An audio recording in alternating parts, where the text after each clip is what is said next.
Bienvenue, toi qui es connecté pour la première fois après avoir écouté pendant longtemps en différé. Bienvenue, vous qui êtes réunis en famille pour votre séance d'études bibliques hebdomadaires. Bienvenue à tous ceux-là qui nous écoutent depuis la France, depuis la Suisse, depuis l'Allemagne, depuis les Pays-Bas, depuis la Belgique. Depuis l'Autriche, depuis l'Australie, depuis la Nouvelle-Zélande, je salue tous ceux-là qui nous écoutent partout dans le monde. Bien évidemment, c'est toujours un salut particulier à tous ceux-là qui nous écoutent du côté de l'Iran, l'Irak, le Liban, le Koweït, le Yémen, de tous ces pays où le français n'est pas la langue officielle et où le christianisme est même persécuté, comme en Inde.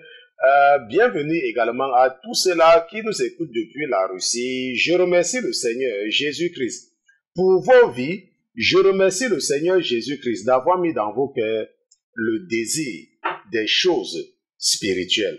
La parole de Dieu nous enseigne dans l'épître de Paul aux Romains, dans Romains chapitre 12, verset 1, la parole de Dieu dit « Je vous exhorte donc, frères, par les compassions de Dieu, à offrir vos corps en sacrifice vivant, saint, agréable à Dieu, c'est votre culte raisonnable. » La parole de Dieu dit que donne ton corps, offre ton corps à Jésus-Christ comme un sacrifice vivant. Et que ça, c'est un culte raisonnable.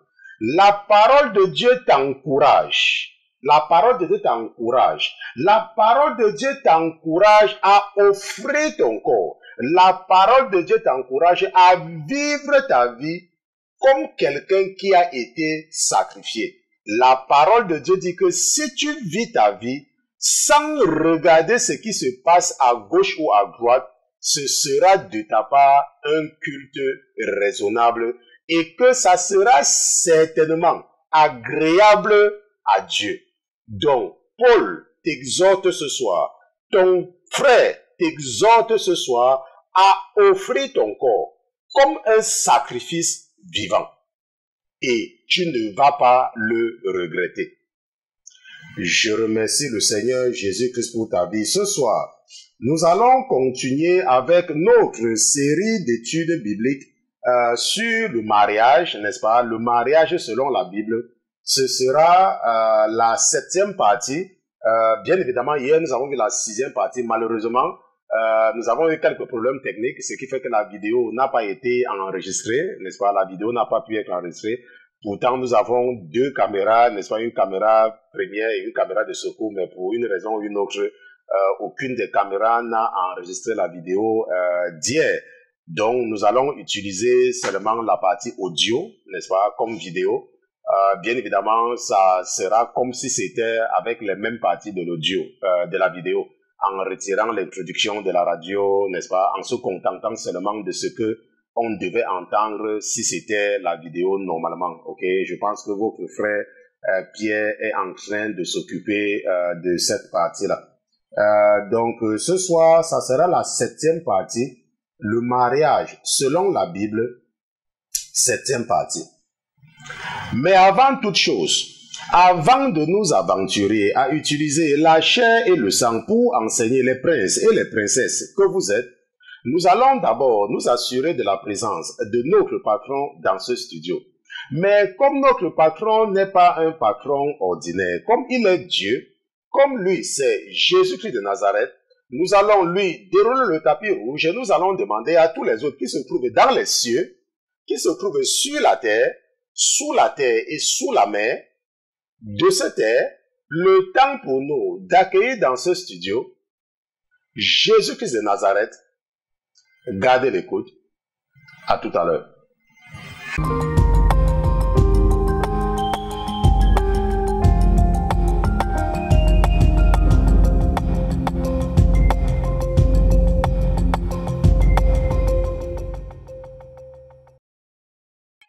Tous les anges louent ta sainteté, Seigneur Jésus, tous les anges te louent, tous les 24 vieillards sont À genoux devant toi, ils sont à genoux pour t'adorer nuit et jour. Saint, Saint, Saint, 3 fois 5, tu es Saint Seigneur Jésus, et en dehors de toi, personne d'autre ne peut revendiquer ta place, personne d'autre ne peut se réclamer de s'être offert comme un holocauste afin d'offrir à l'humanité un moyen de rachat. Mon Dieu, mon roi, ce soir, nous voici en la présence du Dieu d'amour. Nous voici en la présence du Dieu qui se définit par l'amour. Nous voici en la présence du Dieu qui est riche en bonté, très très lent à la colère. Nous voici en la présence du Dieu d'Abraham, le Dieu d'Isaac, du Dieu de Jacob. Éternel est ton nom, mon Dieu, mon roi. Nous bénissons ton nom, nous te louons et nous te rendons grâce. Nous te bénissons, mon Dieu, mon roi, et nous reconnaissons que tu as mis ton royaume en péril parce que tu voulais nous démontrer ton amour. Tu nous as démontré ton amour par le fait que lorsque nous étions encore sous la condamnation de la malédiction, tu es devenu malédiction, Seigneur Jésus, afin que la malédiction qui pesait sur nous soit levée. Car lorsque nous lisons ta parole, nous apprenons que celui qui est pendu au bois est maudit, et toi, tu avais été pendu au bois. Tu n'avais même pas été pendu de façon isolée, on t'avait pendu entre deux brigands. Mais même étant pendu à la croix, Seigneur Jésus, même étant sur ce bois-là, tu as démontré ton amour à celui qui a reconnu que tu étais juste et tu lui as dit, aujourd'hui même, tu seras avec moi au paradis. Et par cela, nous avons l'assurance que tu observes nos vies depuis le commencement jusqu'à la dernière minute de ce pèlerinage que tu nous as envoyé passer sur cette terre. Mon Dieu, mon roi, tu es juste. Et comme tu nous l'as fait savoir par ton serviteur Ézéchiel, que si le juste se détourne de sa justice, tu vas oublier tout le bien qu'il avait fait, mais si le méchant reconnaît qu'il t'a offensé, mon Dieu, mon roi, et qu'il se détourne de la méchanceté, tu vas oublier tout le mal qu'il aura fait et tu vas seulement te souvenir du bien qu'il va faire, même s'il commet ce bien-là à 1 minute ou à 2 minutes de son départ de cette terre. Et c'est pour cela que tu es juste, Seigneur Jésus. Même si certains n'arrivent pas à te comprendre, tu es juste. Et nous sommes réunis ce soir pour te déclarer que tu es juste. Et que ta justice est une justice parfaite. Car cette loi de la justice encourage le méchant à se détourner de la méchanceté. Et cette loi de la justice nous rassure que tu ne souhaites pas la mort du méchant, mais que tu fais tout pour que le méchant se détourne de sa méchanceté et que tu es prêt à offrir au méchant le salut. Merci, Seigneur Jésus, pour cette provision de justice. Merci également pour ta présence dans nos vies, mon Dieu, mon roi. Mais au-delà de toutes choses, nous te remercions pour l'esprit que tu as déposé en nous afin de nous aider à pouvoir marcher dans une nouveauté de vie, afin de pouvoir nous aider à nous détourner de tous les plaisirs de ce monde, car nous savons que l'amour de ce monde est un péché, que toute personne qui aime les choses de ce monde est automatiquement ton ennemi. Mon Dieu, mon roi, merci de nous accorder l'esprit qui nous aide à nous détourner de tout ce qui est dans ce monde et à nous encourager à nous focaliser seulement sur les choses d'en haut. Je te remercie d'être présent avec nous ce soir et je prie, mon Dieu, mon roi, que tu prennes le contrôle de mon âme et de mon esprit afin d'enseigner mes frères et mes sœurs dans un langage qu'ils vont certainement comprendre. Nous te disons merci pour ta présence. Au nom de Jésus-Christ, ton serviteur et tes enfants, d'une seule fois, nous te disons Amen, Amen, Amen, Amen. Donc, nous remercions Dieu pour Jésus-Christ. Nous remercions Jésus-Christ comme d'habitude pour sa présence parmi nous. Nous le remercions parce qu'il est Dieu. Parce que lorsque tu prends un enfant, l'enfant, quand il est un enfant, il fait tout, on le regarde. À un moment donné, on commence à le corriger. Parce qu'on estime qu'il a déjà grandi. Quand l'enfant commence à partir à l'école, tu dis à l'enfant étudie, l'enfant n'étudie pas. L'enfant à un moment croit qu'il étudie pour faire plaisir à ses parents. C'est ce que certains enfants croient.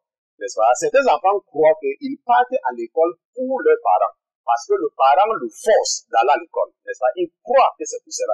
Mais à un moment donné, l'enfant se rend compte, certains très tard, certains un peu moins tard, qu'ils avaient seulement été stupides, qu'ils avaient seulement été bêtes de ne pas écouter les conseils des parents qui les encourageaient d'aller à l'école. Lorsqu'ils se rendent compte qu'ils peuvent seulement faire le travail pour gagner le minimum, parfois ils ne peuvent même pas travailler. Mais l'enfant qui a été sage, d'étudier en suivant les conseils des parents, n'est-ce pas, c'est qu'il aura toujours son pain pour manger. Il aura toujours son pain pour manger. Il ne va jamais manquer de quoi manger. Pourquoi?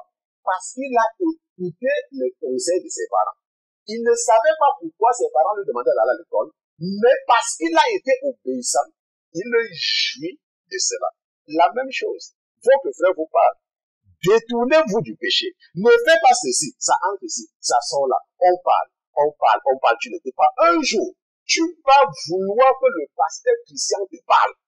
Tu vas regretter que, oh, où est le pasteur Christian? Où est le pasteur Christian? Mais malheureusement pour toi, il se fera très tard. Malheureusement. S'il te plaît, lorsque on prend le temps, lorsque Dieu investit sur tellement de gens pour te parler la même chose, ce n'est pas parce que ça ne sert à rien. C'est très important. Et la chose la plus importante, c'est de marcher comme on te demande. Ce n'est pas de marcher comme tu crois. Oh, ça, ce n'est pas important. Parce que pour le moment, rien ne t'arrive. Mais laisse-moi te dire, moi, je suis passé par là, donc je sais de quoi je parle. Ok? Donc, ce soir, nous entamons avec la 7e partie de notre série d'études bibliques, n'est-ce pas? Hier, c'était la 6e partie, comme je l'ai dit à l'introduction. Et nous allons partir directement dans notre passage de base, notre passage fondamental qui a inspiré cette série d'études bibliques, Genèse chapitre 2, verset 18 à 25. Genèse chapitre 2, verset 18 à 25. Et l'Éternel Dieu dit, il n'est pas bon que l'homme soit seul. Je lui ferai une aide semblable à lui. Verset 19. Et l'Éternel Dieu forma de la terre tous les animaux des champs et tous les oiseaux des cieux, et il les fit venir vers Adam pour voir comment il les nommerait, et que tout nom qu'Adam donnerait à chacun des êtres vivants fût son nom. Et Adam donna des noms à toutes les bêtes, et aux oiseaux des cieux, et à tous les animaux des champs, mais pour l'homme, il ne trouva point d'aide semblable à lui. Et l'Éternel Dieu fit tomber un profond sommeil sur Adam, qui s'endormit, et il prit une de ses côtes et resserra la chair à sa place. Et l'Éternel Dieu forma une femme de la côte qu'il avait prise d'Adam, et la fit venir vers Adam. Et Adam dit, celle-ci enfin est os de mes os et chair de ma chair. Celle-ci sera nommée femme, en hébreu, Isha, car elle a été prise de l'homme, en hébreu, Ish. C'est pourquoi l'homme laissera son père et sa mère et s'attachera à sa femme et s'attachera à sa femme et s'attachera à sa femme et ils seront une seule chair. Or, Adam et sa femme, tous deux, étaient nus et ils n'en avaient point honte. Adam et sa femme étaient tous deux nus. Adam partageait ses secrets avec sa femme. Ève partageait ses secrets avec sa femme. Pas comme toi que tu vas raconter tout aux étrangers sauf à ton mari. Tu vas raconter tout aux étrangers sauf à ta femme. Ta femme, c'est la dernière personne à qui tu vas parler de tes problèmes. Et en ce moment-là, tu vis comme un cochambreux, tu vis comme, je ne sais pas, un étranger dans une maison avec la personne que tu appelles ton mari ou que tu appelles ta femme. De la même façon, c'est toi. La Bible dit que Adam quitte sa famille pour aller vivre avec sa femme. Mais toi, tu étales tous les défauts de ta femme devant tes frères et tes sœurs. Lorsque tu te réunis avec ta famille, si ce n'est pas le nom de ta femme qu'on aborde, la conversation n'aura pas de sens. Si ce n'est pas le nom de ta femme, tu es tellement captif que tu ne comprends pas que ta mère a fondé sa famille avec toi et tes frères et tes sœurs. Ta mère a fondé ta famille avec ton père.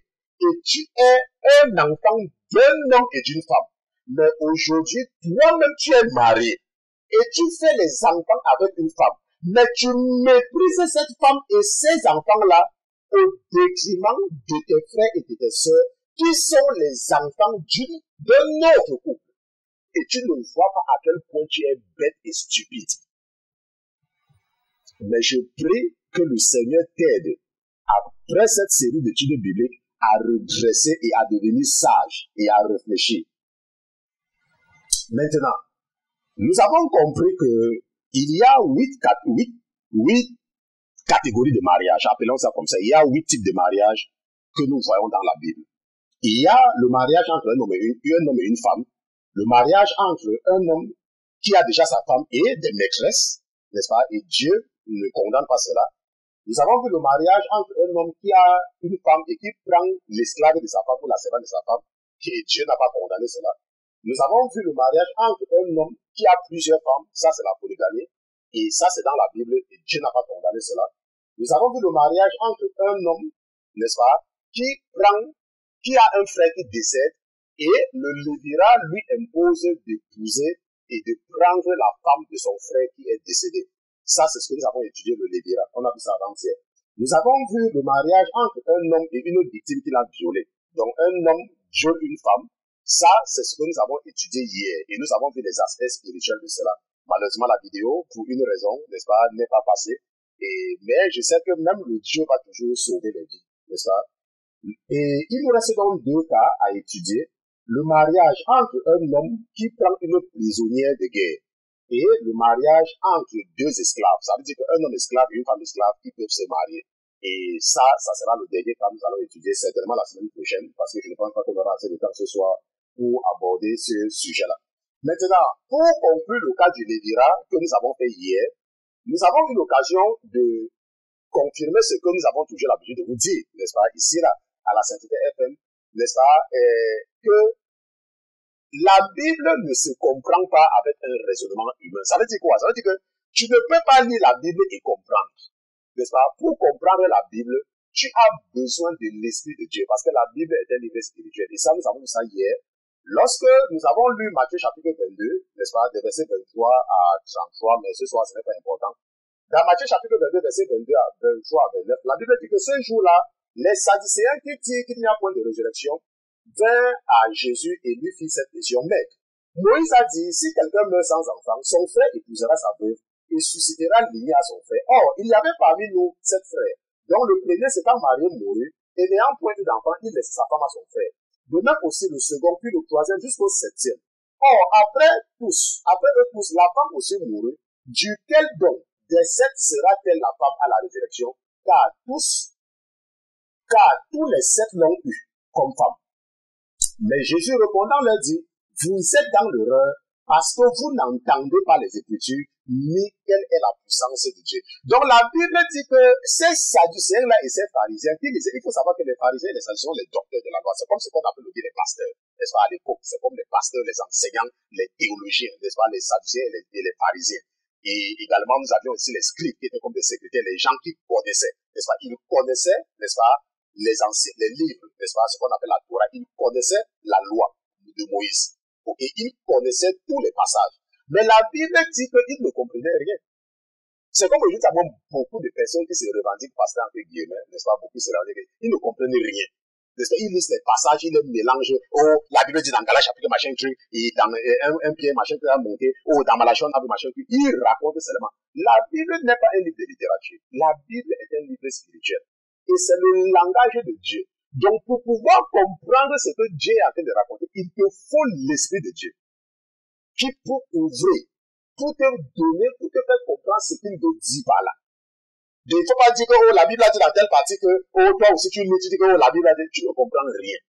Et la preuve, c'est que concernant la loi sur le lévira, la Bible dit que les Sadducéens n'avaient rien compris. Ils appliquaient ça de façon littérale. Ok, c'est ça que nous avons vu hier. Malheureusement, la vidéo n'est pas là, mais j'ai enseigné cela hier, n'est-ce pas? Tu peux toujours écouter cela, c'est déjà disponible sur le site laCTT.com. Et nous avons également, n'est-ce pas, vu en étudiant le cas du viol, comment les sorciers et les marabouts exploitent, n'est-ce pas, les lois spirituelles. Ça veut dire que l'Ancien Testament, nous avons vu ça, écouter cela pour comprendre. Et nous avons compris qu'ils peuvent seulement exploiter ces lois-là, n'est-ce pas, pour les chrétiens, contre les chrétiens hypocrites. Ok, et ça, nous avons vu cela. Je t'encourage, si tu n'as pas suivi, d'écouter n'est-ce pas, la 6e partie de l'enseignement. Je n'ai pas l'intention de venir et de passer toute la soirée là-dessus, alors que nous étions sur ça hier. Et nous avons passé assez de temps là-dessus. Maintenant, ce soir, donc, nous allons étudier également un cas très important, n'est-ce pas? Avant que je ne commence à préparer cette partie, je me disais que c'était un cas qui devait être facile. Pour moi, n'est-ce pas? Mais lorsque j'ai commencé à écrire, n'est-ce pas, l'esprit ne faisait que me bombarder, n'est-ce pas? L'esprit ne faisait que me bombarder. Je n'ai pas dit que Dieu ne faisait que Dieu me parlait. Il ne faut pas aller dire que le pasteur Christian a dit que Dieu lui a parlé. Ou alors que le Saint-Esprit m'a parlé. Le pasteur Christian n'a pas dit ça. J'ai dit que pendant que je préparais, l'esprit me bombardait. Et l'esprit là, c'est l'esprit que j'ai reçu dans la maladie. Ok, il ne faut pas aller dire que oh, le pasteur Christian, le Saint-Esprit lui parle. Je ne t'ai pas dit ça. Le jour que le Seigneur me fait une révélation, j'ai dit. Mais là, je ne dis pas que le Saint-Esprit m'a dit que. Il ne faut pas aller voir un marabout, tu commences à dire que le pasteur Christian a menti ou le pasteur Christian. Moi, je te dis déjà. Ok, c'est vrai, le Seigneur est là, il est dans ce studio en ce moment avec les anges, mais je ne dis pas qu'il m'a dit quelque chose. Parce qu'il y a des gens, ils dorment parfois même, peut-être qu'ils n'ont pas bien mangé. Ou bien ils ont mangé peut-être un peu et le ventre est en train de grever. Ils disent, oh, le Saint-Esprit m'a dit de tête. Attends, le Saint-Esprit, tu connais comment le Saint-Esprit, à quoi il ressemble? Laisse-moi. Parfois, tu penses à ce que après tu te rends compte que tu as tort. Imagine maintenant que tu disais que c'est le Saint-Esprit qui t'a donné la pensée là. Et après, tu te rends compte que tu as tort. C'est le Saint-Esprit. Il faut te méfier. Il ne faut pas tomber sous la condamnation du menteur.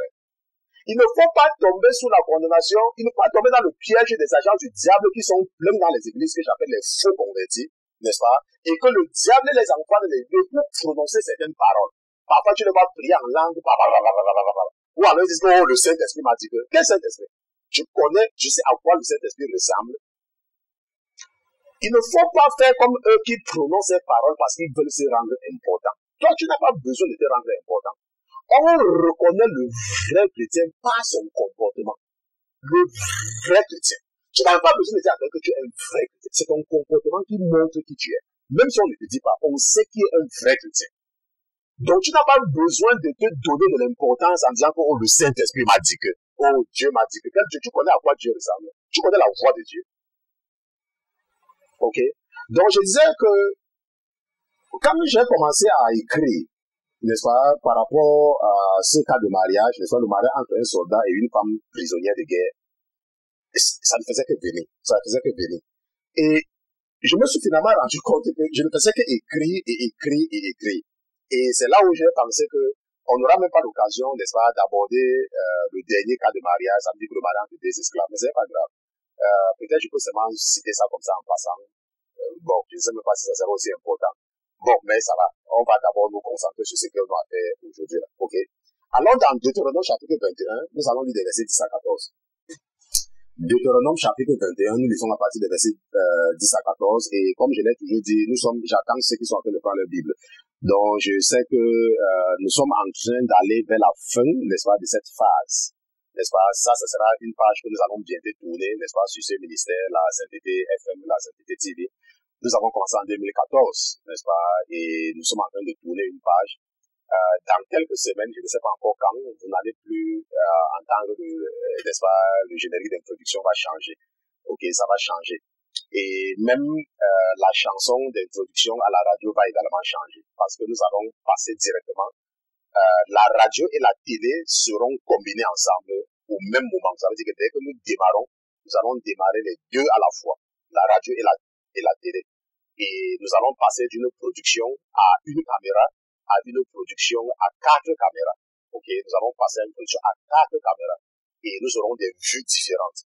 Ok, et dans un premier temps, nous n'allons pas être en direct pour la télé. Nous serons pas en direct dans un premier temps. Jusqu'à ce que mon équipe et moi, nous soyons convaincus que nous maîtrisons déjà et que mon épouse et ma fille, et certainement mon fils, parce que mon fils également, à un moment donné, sera obligé, n'est-ce pas, puisqu'il est en train d'évoluer également à l'école, il sera également obligé, n'est-ce pas, de se joindre à la production. Lorsque nous allons avoir la maîtrise de toute la production, en ce moment, nous allons être en direct. Okay? Et vous n'allez plus, ça va manquer à beaucoup de personnes. Même la chanson d'introduction, là, je sais que c'est devenu une chanson classique. Je me rappelle plus très bien de celui qui a chanté cela. Mais j'avais seulement pris, n'est-ce pas, ce générique-là. Et au départ, moi, ça me disait pas grand-chose. Mais maintenant, c'est devenu un classique, n'est-ce pas, partout dans le monde.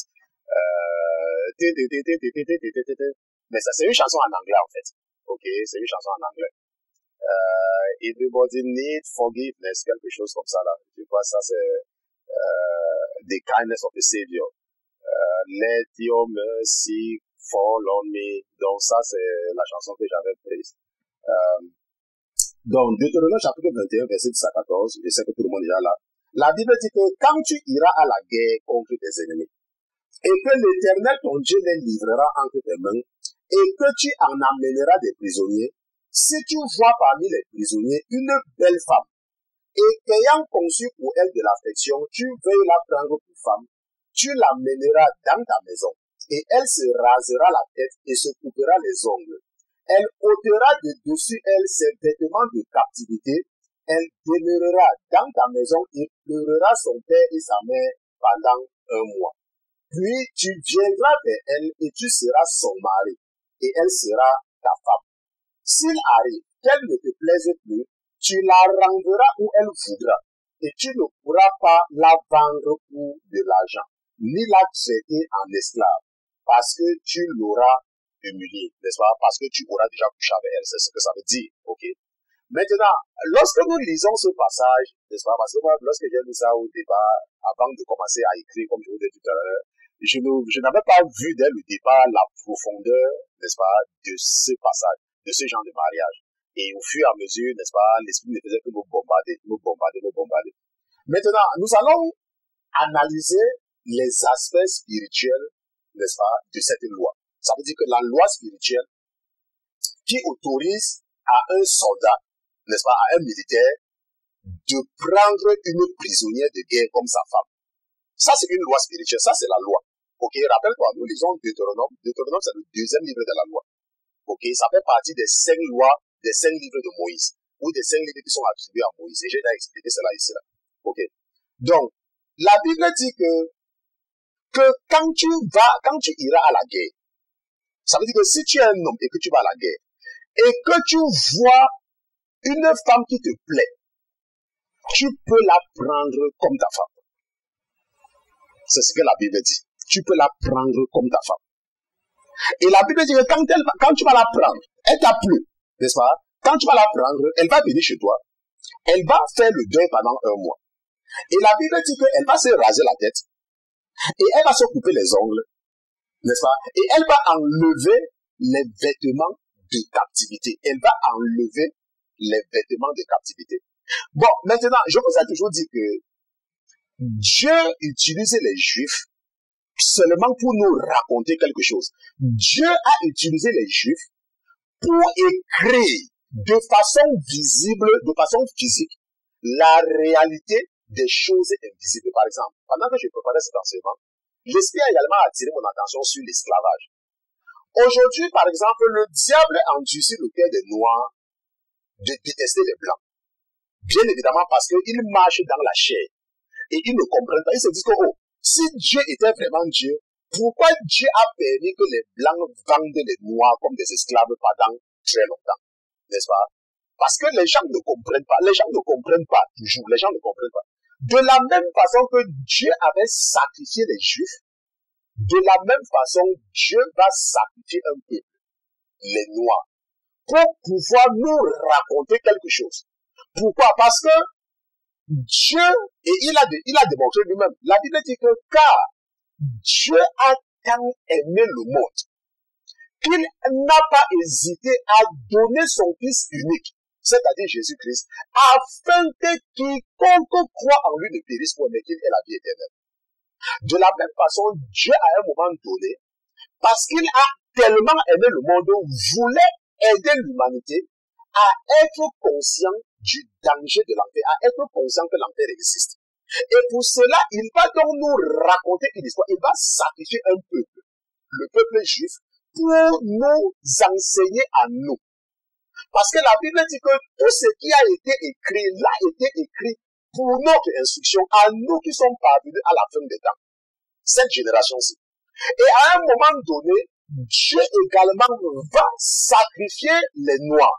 Les Noirs, nous les Noirs. Il va nous sacrifier pour pouvoir nous raconter, à toute l'humanité quelque chose sur l'esclavage. Ça veut dire que quand on dit que tu es un esclave, qu'est-ce que cela veut dire? Quand on dit que tu es un esclave, il y a deux catégories d'esclaves. Nous avons vu les esclaves, les enfants d'Israël en Égypte, mais nous avons également vu de façon horrible, de façon terrible, comment est-ce que le diable, c'est que c'est que l'esclavage.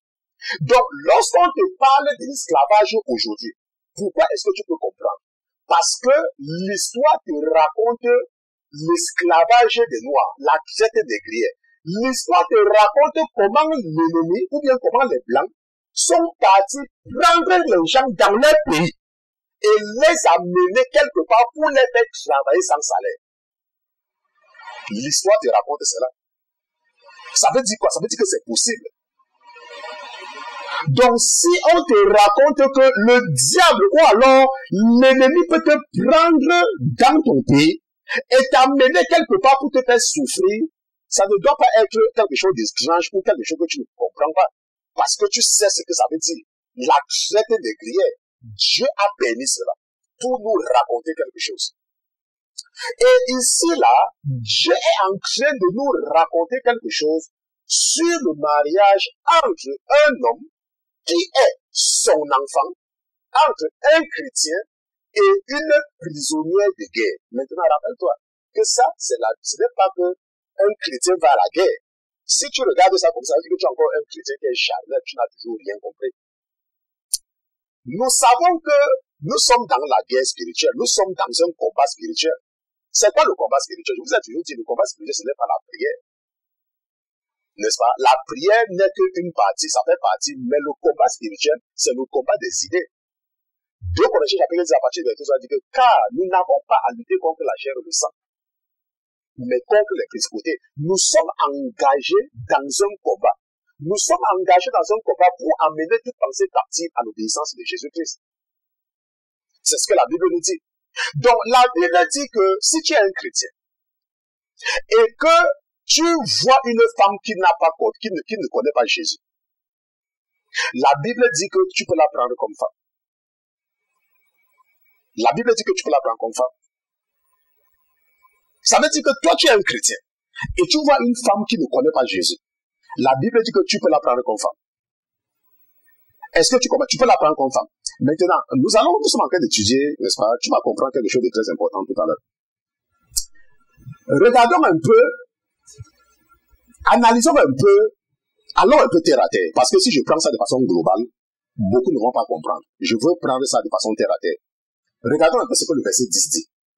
Le verset 10 dit que, donc Deutéronome chapitre 21, verset 10 dit que, quand tu iras à la guerre contre tes ennemis, ça veut dire que les gens qui ne croient pas en Jésus, parce que nous, les chrétiens, les autres, les gens qui nous détestent sont nos ennemis.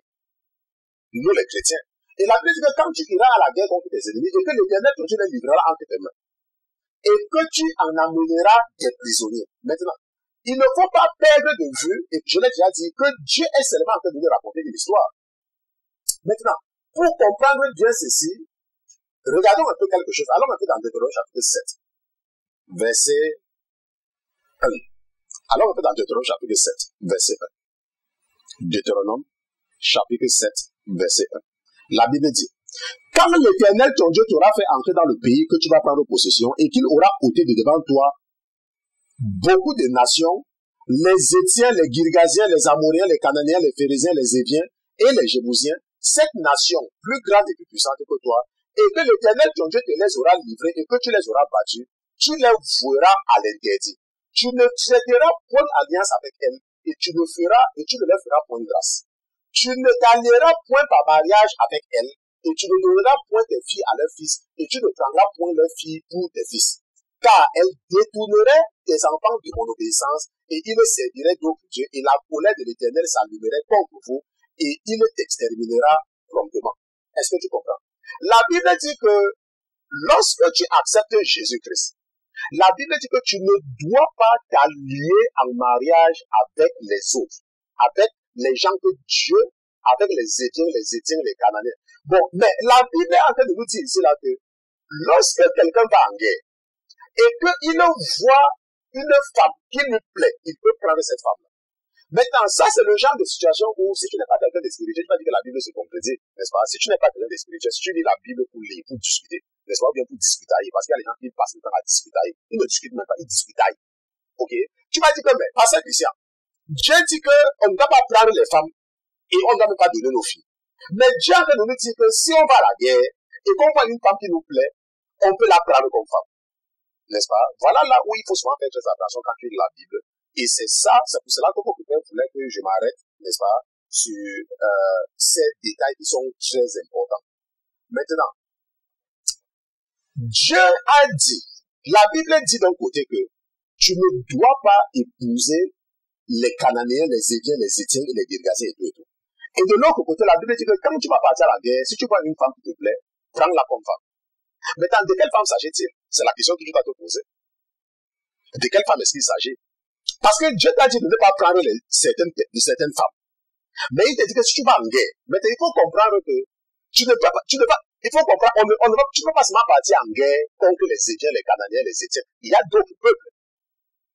Dieu n'a pas rejeté tous les peuples. Dieu ne dit pas que les autres peuples, non.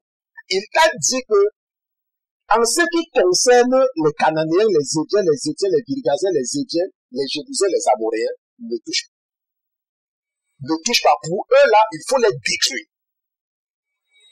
En ce qui les concerne, il ne faut pas toucher, il faut les détruire. Donc, c'est à toi maintenant, quand tu lis la Bible, de pouvoir faire le lien. C'est pas que tu vas dire que, oh, Dieu avait dit à Salomon qu'il faut faire la statue des chérubins. Salomon avait fait la statue des chérubins. Pourquoi Dieu avait contrasté au temple? Et Dieu vient nous dire que tu ne dois pas faire la statue. Ça veut dire que Dieu a cité les statues. Il ne faut pas être stupide. Ça, c'est un raisonnement stupide. C'est un raisonnement, ça veut dire que tu n'as rien compris. Ça veut dire que tu lis la Bible de façon charnelle. Comme il y a une dame qui m'avait écrit un jour, elle avait des problèmes, elle est venue m'écrire, pasteur Christian, j'ai tel problème, n'est-ce pas, je suis une femme, j'ai ceci ou bien, elle avec elle, là, je me rappelle très bien, n'est-ce pas, ma vie ne marche pas, je ne suis pas mariée, c'est monté, ainsi de suite.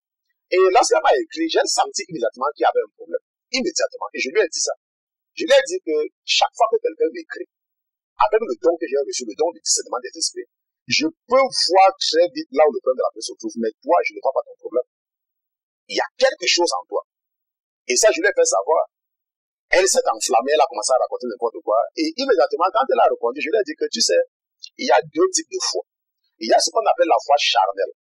Il y a ce qu'on appelle la foi spirituelle. Et la foi que tu as en Jésus, c'est une foi charnelle. Ça veut dire que tu crois en Jésus selon la chair. Tu ne comprends pas grand-chose de choses spirituelles. Tu ne comprends pas. Et c'est tellement heureux, c'est dit que, oh, merci pasteur, moi je n'ai jamais entendu parler de la foi charnelle. Et c'était tout ce qu'elle avait dit. J'ai dit que oui. Si c'est que tu connaissais Jésus, tu ne pouvais pas être à ton âge où tu es là, sans mari, sans enfant, sans rien. Ça veut dire que tu es encore sous la captivité. Donc, il faut comprendre qu'il y a des gens qui lisent la Bible de façon littérale. Ils ne comprennent rien. Ils ne voient rien du côté spirituel. Il y en a que quand ils lisent, ils ont les révélations spirituelles. J'insiste depuis un temps parce que je ne sais pas pourquoi. Je vous ai dit que c'est pourquoi j'insiste sur certaines choses. C'est comme l'autre jour, quelqu'un me disait que, oh, pasteur, un jour vous étiez en train d'enseigner et vous avez dit que toi qui me regardes. Et il m'a écrit, il dit que c'est à moi que tu t'agressais. Je te sens que toi, je te parle, toi là, je sens qu'elle était dit.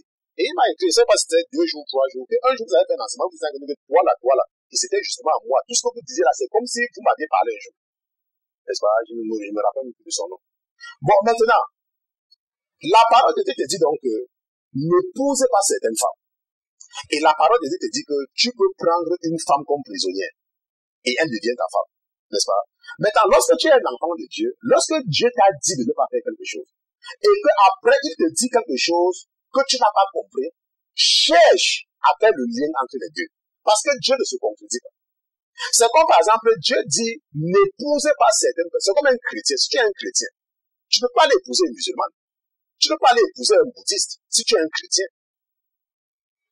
Mais tu peux épouser une femme, n'est-ce pas, qui n'a pas accepté Jésus, mais qui n'est pas musulmane, qui n'est pas bouddhiste. Est-ce que tu vois maintenant la différence? La Bible dit que quand tu iras à la guerre, et que tu vois une femme qui te plaît, prends-la comme femme. Mais nous allons comprendre encore, nous sommes en train de faire une analyse détaillée des versets. Donc tu peux me dire que tu es un chrétien, et tu dis que, oh, tu as vu une musulmane qui te plaît parce que tu lui as parlé de Jésus, elle a accepté Jésus. Non. La Bible te dit que ne vous mariez pas parce qu'ils vont enseigner à vos fils comment se détourner de moi, ou elles vont enseigner à vos filles. Est-ce que tu comprends? Donc, si tu es un chrétien, il n'y a aucun, moi je ne vois même pas un chrétien qui peut s'intéresser à un musulman. Moi je ne vois, l'esprit à moi ne perçoit même pas ça.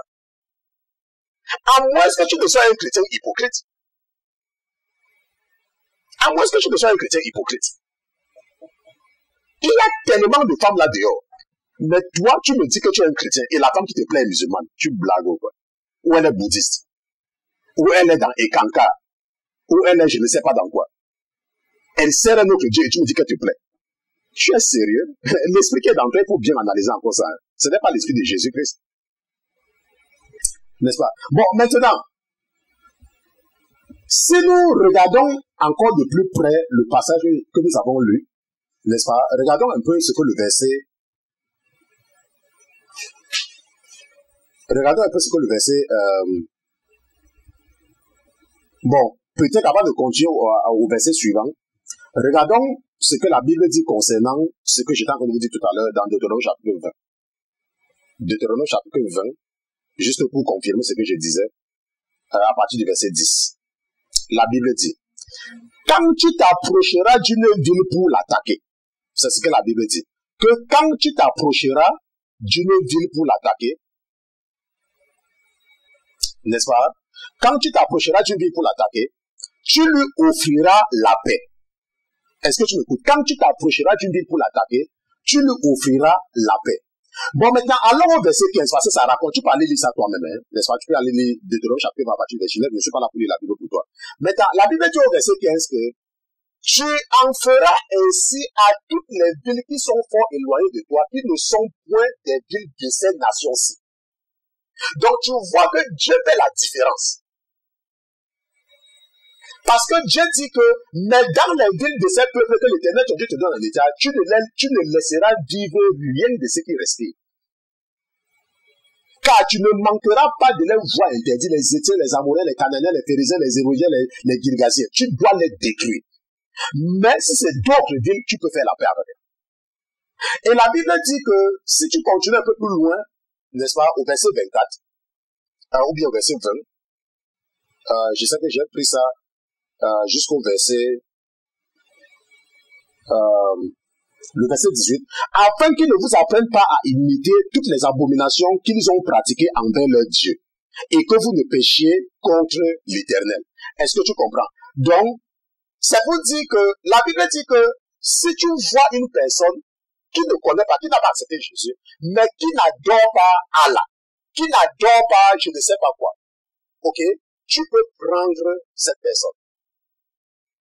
Quelqu'un qui n'est pas conscient, qui n'adore pas un autre Dieu de façon consciente. Maintenant, regardons un peu de façon près également, regardons un peu de près ce que le verset 13 nous dit.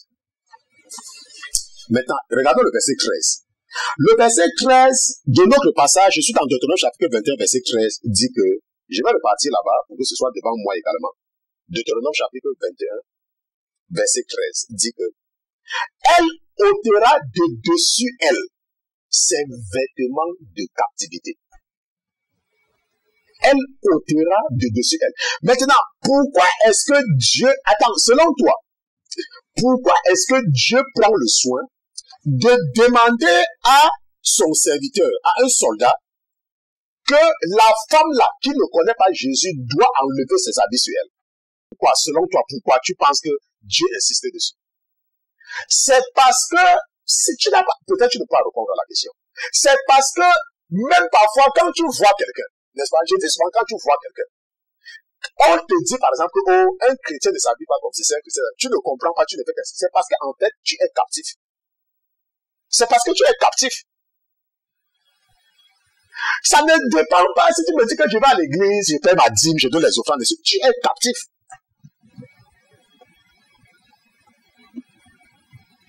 C'est parce que tu es captif. Il y a quelque chose qui ne va pas en toi. Tu n'es pas seulement conscient, tu es captif. Ne dis pas que, oh, parce que je vais à l'église, je vais marcher dans les choses. La Bible dit qu'elle ôtera ses habits, ses vêtements de captivité. Ça veut dire quoi? Ça veut dire qu'il y a une façon de t'habiller, que quand tu t'habilles comme ça veut dire que tu es un esclave du diable. Que tu es au service du diable. C'est ce que ça veut dire, ça, souvent les paroles du pasteur Christian. Rappelle-toi, dans un premier temps, la Bible a dit qu'un soldat a pris une prisonnière. Ça veut dire que tu es déjà prisonnier. Tu es prisonnier du diable. Ta façon de te... Tu es prisonnier. Et la Bible dit qu'elle demeurera dans ta maison, elle pleurera, écoute. La Bible dit que, et elle se rasera la tête. Et elle se coupera les ongles. Maintenant, dis-moi, il faut répondre. Dieu t'a donné les ongles. Tu pars à la boutique, tu ajoutes les autres sur ça, et tu dis que tu es chrétien. Tu blagues. Sauf si tu changes la Bible. On dit qu'elle se rasera. Ça veut dire quoi? Ça veut dire que tout ce qu'elle avait, quand elle était là-bas, dans l'autre, quand elle ne connaissait pas Jésus là, tu enlèves tout ça. Elle doit tout enlever sur elle. Tu vas venir me dire que Dieu regarde seulement le cœur. Donc, ça veut donc dire que cette femme qu'on a pris, elle était méchante, quoi. C'est ce que ça veut dire. Selon toi, elle était méchante. Dieu regarde le cœur. Oh, Dieu regarde le cœur. Il regarde le cœur. Parce que Dieu, quand Dieu avait envoyé Samuel aller oindre David, le père de David a seulement fait venir ses enfants qui étaient grands de taille. Après, Dieu a dit à Samuel que, oh, l'Éternel ne regarde pas comme toi, il ne regarde pas aux appareils, il regarde le cœur. Et toi aussi, le diable te trompe que Dieu regarde le cœur. Je vous ai expliqué qu'on ne comprend pas la Bible de façon littérale. La Bible, c'est un livre spirituel. Bon, maintenant, si Dieu regarde seulement le cœur, pourquoi Dieu demande à ce soldat de déshabiller cette femme-là et d'enlever toutes les fautes qu'elle a sur elle? Pourquoi? Si Dieu regarde seulement le cœur. Pourquoi il ne peut pas seulement dire que tu vas la prendre, tu vas l'amener, tu vas pleurer ces gens et puis tu vas prendre comme ça? Pourquoi il ne dit pas ça? Oh, Dieu regarde le cœur. Ah, je suis le Dieu qui regarde le cœur. Je regarde seulement le cœur. Et le diable prend ça, il passe ton temps à mettre dans ta tête que Dieu regarde le cœur. Et tu vois que ta vie ne change même pas. Mais tu t'entêtes toujours sur Dieu regarde le cœur. Donc, ça c'était le verset 13, n'est-ce pas? Maintenant, regardons un peu le verset 14. La Bible dit que s'il arrive qu'elle ne te plaise plus, tu la rendras où elle voudra. Et tu ne pourras pas la vendre pour de l'argent, ni la traiter en esclave parce que tu l'auras humiliée. La Bible dit que s'il arrive qu'elle ne te plaise plus, tu peux la laisser partir. Bon, maintenant, ça c'est aussi très intéressant. Parce que si tu regardes seulement ça de cette façon, si tu vas dire que, mais, pasteur Christian, le soldat là, ça veut dire que le chrétien là n'était pas marié. Il a vu une femme qui lui plaît, il lui a parlé de Jésus, et il a épousé la femme là. Après avoir demandé à la femme d'être sanctifiée, ça c'est la sanctification, c'est séparé, n'est-ce pas, c'est la sanctification. Donc après avoir demandé à la femme d'être sanctifiée et de tout oublier par rapport à son ancienne vie. Et la Bible dit maintenant que l'homme là maintenant il est marié à cette femme là, c'est sa femme, il est marié. Mais quand la Bible dit que si après elle ne te plaît plus, tu peux la chasser. Il faut craindre Dieu. Parce qu'il y a les gens qui ne comprennent pas. Et je dis toujours que les gens blaguent avec les choses spirituelles parce qu'ils ne comprennent pas Dieu. Dieu est en train d'autoriser à un homme qui t'a épousé de te chasser. Il dit qu'il ne doit pas te maltraiter. Et je parle surtout aux hommes qui n'ont aucun respect pour leurs femmes. Comme tu vois, la Bible dit que même une prisonnière, Dieu dit que tu ne dois pas, n'est-ce pas? La Bible dit que tu ne dois pas la traiter en esclave. Tu ne dois pas menacer ta femme. Si tu vis avec une femme et qu'elle ne te plaît, laisse-la partir. Et la Bible dit qu'elle peut partir là où elle veut. C'est la même chose. Aujourd'hui, tu es né de nouveau. Mais avant de naître de nouveau, tu vivais dans le monde. Ça veut dire que vous étiez deux esclaves. Et après, peut-être qu'un couple est venu à la connaissance de Dieu. La Bible dit que même si toi, tu es venu à la connaissance de Jésus-Christ, tu ne dois pas menacer une femme. Un chrétien est plein d'amour. Parce que dans le chrétien, ce n'est que l'amour. Si tu vis avec une femme et tu te rends compte que tu ne l'aimes plus, laisse-la partir. Si tu es un homme, parce que la femme ne peut pas quitter le mari. J'ai déjà enseigné ça. Je ne vais pas revenir sur ce que j'ai déjà enseigné. La Bible dit que la seule chose qui libère une femme du mariage, c'est la mort de son mari. C'est ce que la Bible dit, la seule chose. Tu ne peux pas quitter ton mari parce que ton mari te menace. Tu ne peux pas quitter ton mari parce que ton mari te maltraite. Il n'y a aucune provision pour cela dans la Bible. À moins que tu ne sois une chrétienne hypocrite. À moins que tu n'aies aucune relation avec Jésus-Christ. La Bible dit que la seule chose qui te libère quand tu t'es marié à un homme, c'est la mort de ton mari. Mais la Bible dit que ton mari, lui, il peut te chasser. Maintenant, pour comprendre l'aspect spirituel, allons dans 1 Corinthiens chapitre 7, lisons des versets 12 à 16. La Bible dit, mais je dis aux autres, moi et non le Seigneur. Ça c'est très important, ça c'est ce que Paul dit. Donc ça veut dire que ici là, n'est-ce pas, tu peux ne pas le faire. Parce que Paul, la Bible précise bien que, mais je dis aux autres, moi et non le Seigneur. Ça veut dire que ce n'est pas le Saint-Esprit qui a dit à Paul de dire ça. N'est-ce pas? Si quelque frère a une femme incrédule et qui consente à demeurer avec lui, qu'il ne la quitte point. C'est pour ça que Paul précise. Paul dit que c'est moi qui le dis. Pourquoi est-ce que Paul le dit? Paul le dit parce que la Bible, le Seigneur est en train de dire autre chose de l'autre côté. Le Seigneur dit que tu peux la chasser. Mais Paul dit que ne la chasse pas. Garde-la. Si elle veut rester avec toi, garde-la. Est-ce que tu comprends? Et la Bible dit que ainsi, quelque femme a un mari incrédule et qui consente à demeurer avec elle, qu'il ne la quitte pas. Ça veut dire quoi? Ça veut dire que vous êtes deux, vous vivez ensemble, un a donné sa vie à Jésus, l'autre ne pas sa vie à Jésus. Paul te conseille de ne pas laisser partir cette personne, de rester avec la personne. C'est ça qui veut dire que incrédule, ça veut dire la personne qui ne croit pas en Jésus. Et la même chose avec toi. Paul te dit que si ton mari ne croit pas en Jésus, ce n'est pas une raison de le quitter. Si ton mari ne croit pas en Jésus, ce n'est pas une raison de le quitter. Mais la Bible dit que car le mari incrédule est sanctifié par la femme et la femme incrédule est sanctifiée par le mari, autrement vos enfants seraient impurs au lieu qu'ils sont, alors qu'ils sont saints maintenant. Ça veut dire quoi? Il y a des gens, tu leur parles. Ils disent, oh, pasteur Christian, moi je te vois, tu nous parles de cela, tu nous parles de cela, mais ta femme, on ne la va pas faire ça, la faire ça. La Bible dit que moi, ma sanctification sanctifie ma femme. Toi, ton mari croit en Jésus, ton mari est pasteur. Pour que tu me dis que tu vas imiter la femme du pasteur. La femme du pasteur est sanctifiée par son mari. Ça, ce ne sont pas les paroles du pasteur Christian, ça c'est la Bible. La preuve. La Bible dit que lorsque Lot, Noé entrait dans l'âge, Dieu avait laissé la femme de Noé. Lorsque Dieu voulait détruire Sodome et Gomorrhe, Dieu avait laissé la femme de Lot, pourtant elle était incrédule. C'est à cause d'elle-même, parce qu'elle s'est retournée après, mais elle avait déjà été sauvée, qu'elle a été transformée en celle, n'est-ce pas? Parce que parfois, un pasteur va te parler. Au lieu d'écouter ce que le pasteur te dit, tu regardes la vie de la femme du pasteur. Oh, regarde comment sa femme fait. Il dit qu'on doit faire ça, regarde comment sa femme fait. La Bible dit que la femme est sanctifiée par le mari. De la même façon, le mari est sanctifié par la femme. Ça, c'est la Bible qui dit, ça ne sont pas les paroles du pasteur Christian. Tu peux toujours continuer à laisser que le diable te trompe.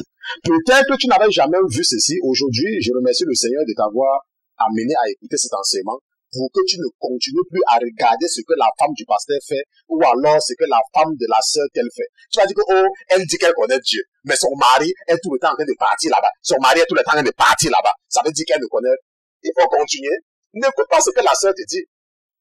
Moi, je veux dire qu'il y a des femmes qui sont pleines de l'Esprit de Dieu. Il y a beaucoup de femmes que moi j'écoute. Bien évidemment, quand elles ne parlent pas dans les églises. Quand moi je vois une femme qui est tenue devant une assemblée dans une église, je lui zappe ça directement. Parce que ça, c'est le diable qui est montré de la faire parler. Mais si je vois une femme qui est chez elle, elle a la maison et qui fait les enseignements, ça veut dire qui présente la parole, moi je l'écoute. Elle n'est pas dans l'église. Dieu n'a pas dit qu'une femme ne peut pas enseigner.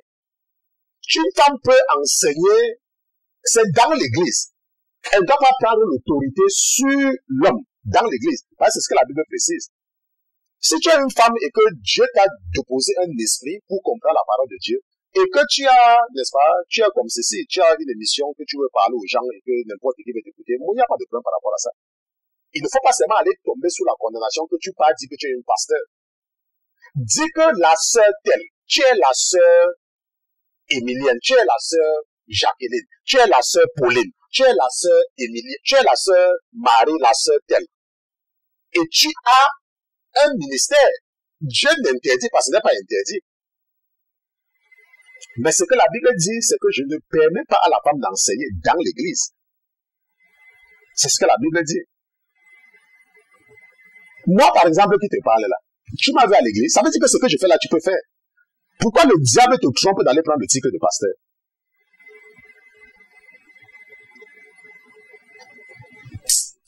Bon, enfin, moi aussi j'enseigne seulement. J'enseigne seulement. Donc, qu'est-ce qui peut amener un homme à ne plus désirer une femme? Parce que la Bible dit que si l'homme là n'aime plus la femme qu'il avait pris après la guerre, s'il ne l'aime plus, il peut la renvoyer. Et elle peut partir là où elle veut. Et la Bible dit également qu'il ne doit pas la vendre comme esclave.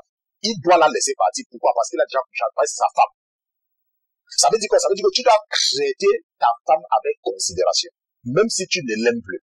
Ça, c'est quelque chose de spirituel. Pourquoi? Parce que je ne consomme même pas un chrétien qui n'aime pas quelqu'un. Bon, maintenant, qu'est-ce qui peut amener cet homme à ne plus désirer la femme? Par exemple, il a pris la femme parce qu'il voulait, n'est-ce pas, il voulait la transformer.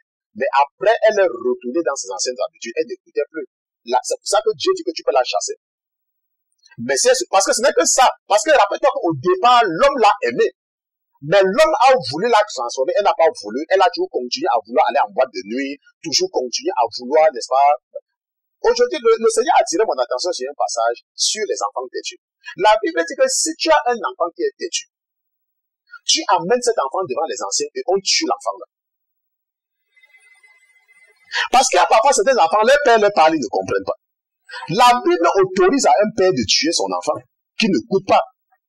Ça veut dire que si tu as un enfant qui est têtu et qui habite chez toi, tu peux le chasser de la maison. Dieu ne va jamais t'en vouloir pour ça. Parce que tu lui parles, il ne comprend pas. Chasse-le.